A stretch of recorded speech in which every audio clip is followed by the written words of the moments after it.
This is part 2. So if you haven't watched part 1 yet, go ahead and scroll down on Seesaw and watch the link for part 1. But sorry, because if you don't, then this will not make sense at all.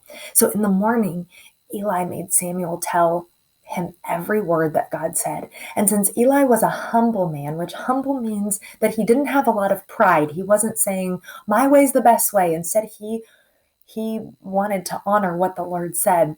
And so in 1 Samuel 3:18b, it says, it is the Lord, let him do what seems good to him. Now, remember, he just got really bad news. And instead of going, I can't believe it, I'm so mad at God, how dare he do that? He said, it's the Lord, let him do what seems good to him.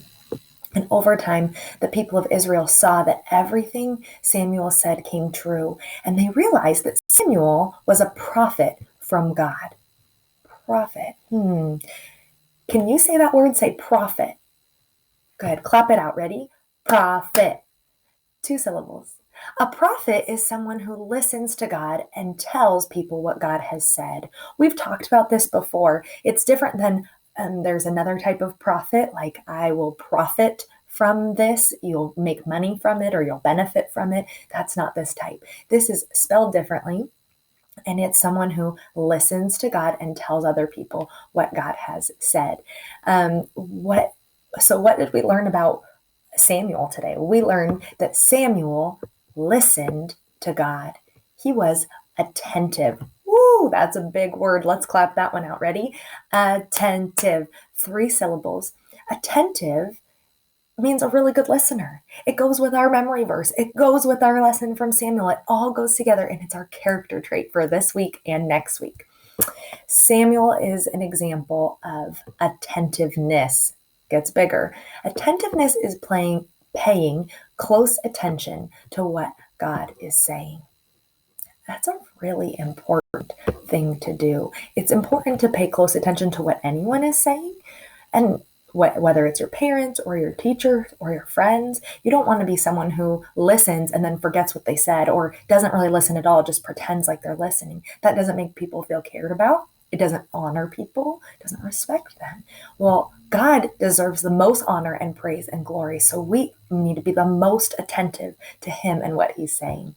So put on your listening ears, just like this little boy is doing. Our Bible memory verse this week reminds us to be good listeners. Our character trait explains what it means to listen. So every time you hear the word attentive or attentiveness, I want you to point to your ears as quickly as you can.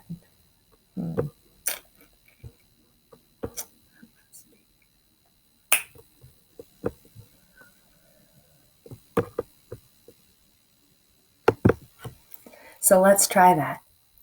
Our main idea for today is be attentive. Did you remember?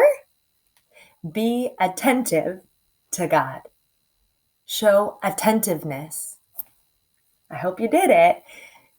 Be attentive to God. You have to remember what attentive means, or attentiveness. Otherwise, it doesn't make any sense. It means being a good listener, paying close attention to what God is saying. Have a great day, kindergarten. Have a great weekend, and we'll see you next week.